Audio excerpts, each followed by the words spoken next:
Sono arrivati in tanti, soprattutto dalla Germania e dall'Austria, ma moltissimi anche dal bel paese.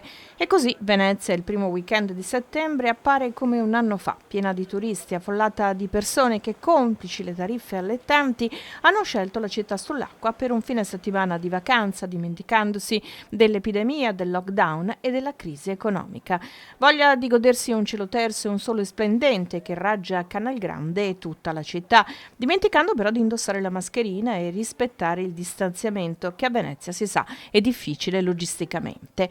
Tutti sono muniti di copriviso, peccato che la maggior parte lo tengano al braccio come fosse un braccialetto, un vessillo da utilizzare in caso di pioggia, come l'ombrello.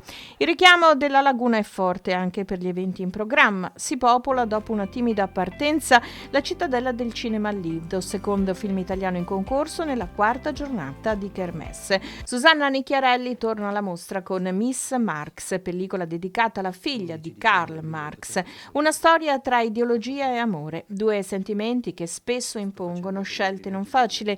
L'amore ha il potere di sgretolare le convinzioni perché annebbia o libera a seconda di come la si pensa.